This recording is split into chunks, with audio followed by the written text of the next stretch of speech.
Welcome back to Nick Lenz's Doctor Who review, episode 75. Here we're reviewing the 115th story of classic Doctor Who. This is also known for several things. Number one is the penultimate story featuring Tom Baker, and of course also the second last story, I believe, of season, I think it was 18, I think it was. I forgot what up here. And there's also a first appearance of a brand new character story. A new version of a character I'll get to in a minute. Actually, it's like two different actors play the same character, which I'll get to that. And of course, basically, yeah, this is from season actually 18 of the show, excuse me. So, we are talking about The Keeper of Traken. A story released from the period of January 31st to February 21st of 1981. A four-part story for Tom Baker's penultimate service run. Yep. Now, this story in particular is noteworthy for another thing. There's a character I'll talk about in a minute, but the big character makes her debut in the story, who actually returns in the very next story. As a matter of fact, she's here until about halfway through season 20. Nyssa, played by Sarah Sutton. Yep, and her outfit she wears here is the same outfit she wears in the very next story, Legopolis. That one, here's the thing. This story is sort of basically part one of a three-part storyline that culminates in Castrovelva. We're thinking, wait, we're doing another continuous story? We just read the Eastman trilogy, now we have another trilogy? Yeah, there's another name for this trilogy, I'll get to that. So, Traken. Now, this guy, old man here, that is the Keeper Traken. The first was in the story. There's actually a couple other ones we'll get to. This is known as the Merca. Basically, what the Merca is, anything evil that comes to Traken itself, turn to statue and they cannot move at all. But who this guy is somebody basically I'll get to. So, we have Dr. Adric, which they've gotten out of E-Space, finally. Yeah, they heard this story, they're out of E-Space. And it's like, oh look, it's Traken. And then, of course, they're heading to Traken, so that Doctor was not planning to. And then all of a sudden, the Keeper of Traken himself pops up on the TARDIS. Yes, the Keeper of Traken. Which Doctor does know him. He apparently met him at some point in the past. He doesn't remember because he's been time locked for so long. They look through his logs, which I thought was quite cool. The fact he actually had logs. And then, of course, to go to Traken. They land in the guard right next to the Merca, which the Merca proceeds to use energy beams to make the TARDIS disappear. Well, as later it was displaced. Yes. And then, of course, basically there's also a murder going on. We also see a guy named Tremus. Yes. Who is Nyssa's father, by the way. Yep. Played by Anthony Ailey, which I'll get to who he plays soon. So, we do see, like, before they arrive, we see, like, this video footage of a woman named Kessia, well, a little girl, who grows up and marries a man named Tremus. And, of course, also, Nyssa is now officially her stepdaughter. And now, from what I read online,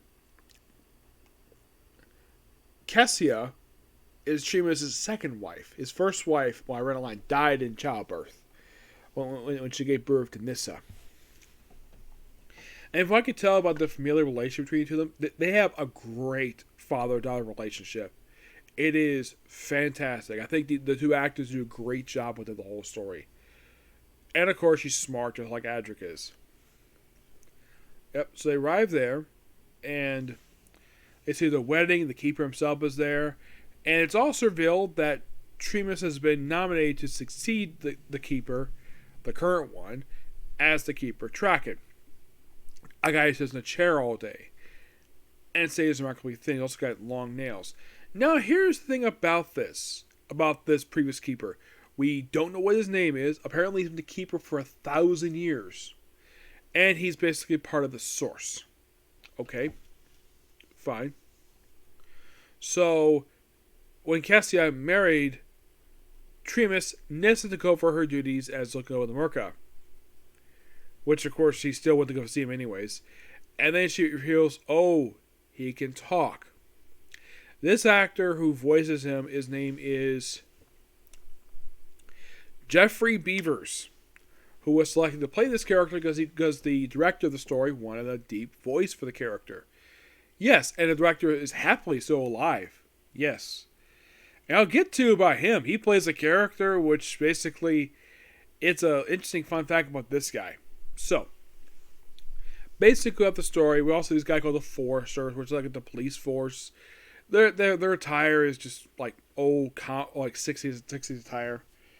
Yeah, and at one point they're not armed, and then they are armed to, well, police, and of course the people mysteriously get killed. There's also his friend Tremus who gets killed off in the story too, and of course he's confronting the Merc responsible for these deaths. And apparently, this Merc can move. Yes, this thing can move, and we see this mysterious black hooded figure. Well, that you see, we don't see who he is a little bit later. So, and of course, the doctor is, of course, questioned about it. He suspected he's the one responsible for all this, like usual. But he's like, "What are you doing here? I was actually invited here by the keeper." And they summon the keeper, and then he says, "Evil, evil," and then he disappears. Yeah, apparently no one bothered to see the fact the Merc is inside the freaking palace. Yes, seriously.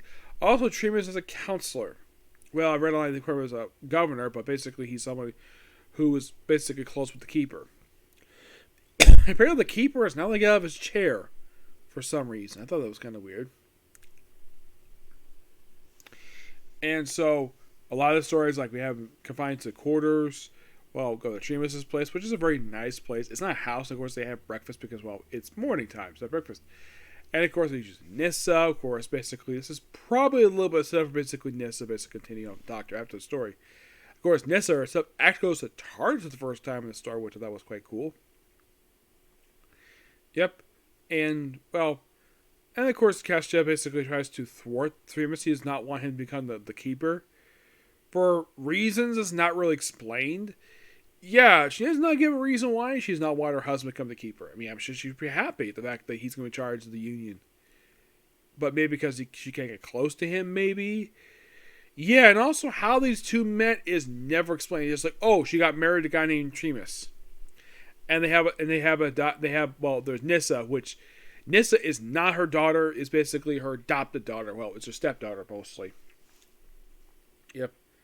And I do enjoy the story. Like, I love the setting of the story. The sets look fantastic for the time. Look really good. And then, of course, basically, Tremus is basically disavowed because, well, Contra's on the Merca. And then Kessia becomes new keeper. She's able, after the keeper dies, the previous one dies off screen, mind you. Then she sits in the chair and she's there very briefly, and then she disappears, and the Merca is in the place. And the Merca is new keeper. And then eventually, after a while, Doctor, well, and also Nissa and Adric work to sabotage the source, and then of course the Doctor goes inside it, and the Merca is revealed to be the Master, making his first appearance in 5 years in the show. Now, there is a documentary in here that explains the reason why he's in the story. Because the way they explained it here, originally the Master was not supposed to be in the story, but apparently this was John Nathan Turner's idea to do this. And I thought, that's a brilliant idea. And of course, Jeffrey Beavers, and here's an interesting fun fact about him. He plays the Master in the story, but it's the same incarnation that Peter Payne has played in Deadly Assassin. But they altered the makeup. Well, here's the thing. The mask that version Master wore decayed over the course of 5 years. And apparently the eyeballs he had were ping pong balls. Yeah, so basically just, he described when he used his own natural face. He basically went some makeup. But yeah, it's the same version of Master, just basically a different actor. Now, why he was chosen? Did he voice? Now, I thought basically him being the Master was a really cool idea. Now, what happened to Peter Pratt, you might ask? Well, he passed away in 1975. But as for why he was not available for the story, my guess is, and it's just my personal theory, I think he was just too busy with other work. That's probably the reason why he was not brought back for reasons. Yes, and of course he briefly traps him. Then of course, well,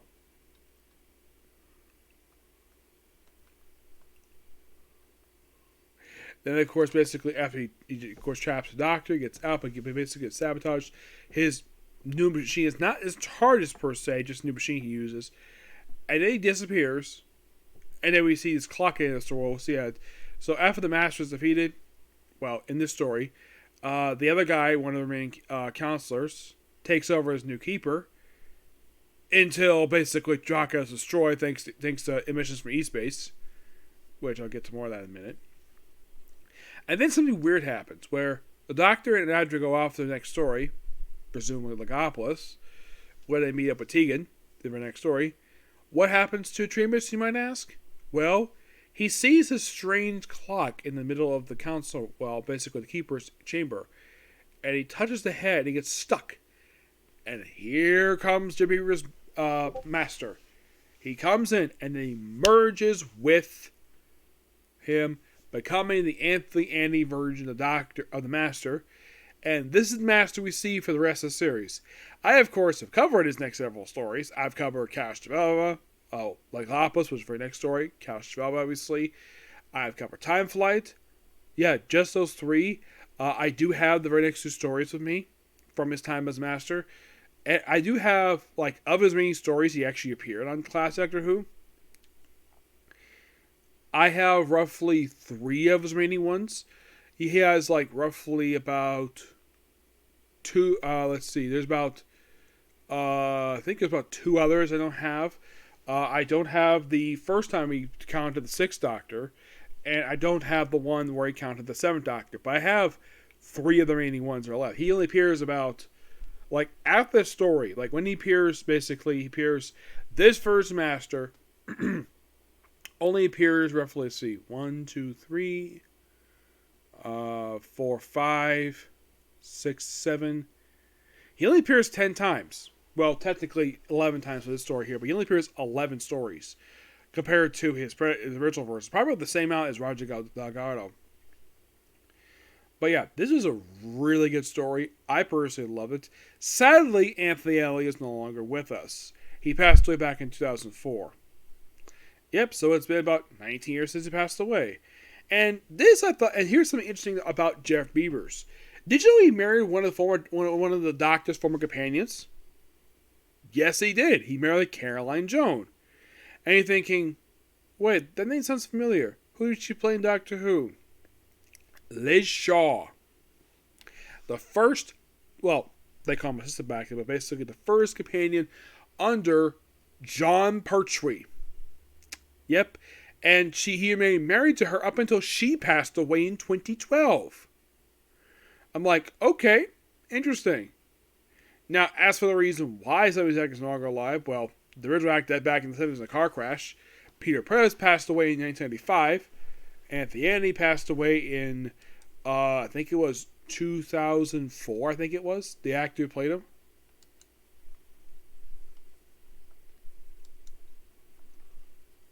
Yeah, it was 2004. Yeah, 2004. Well, it is, of course, now what happened to, of course, if you think about it, the Master didn't have many incarnations on the show. No, he never did. And you're thinking, he never had that many. Not really. First you had the Roger Delgado version. He's the first live actor to play him. Then you had Peter Pratt, who was the second one. Jerry Pierce was the third. Anthony Anley was the fourth one. Yeah, 4 actors in over about 15 years. Yeah, only 4 because they heard one story. Tremus, they categorize his tenure as a interim version, which is interesting. Yeah. Not know what happened to this version per se, but somehow became the old man who popped up in he popped up in another story. Mm-hmm. Yep. But yeah, that's a particular view. Thank you for later on for my reviews about my one comment corner. Okay, next video. Bye.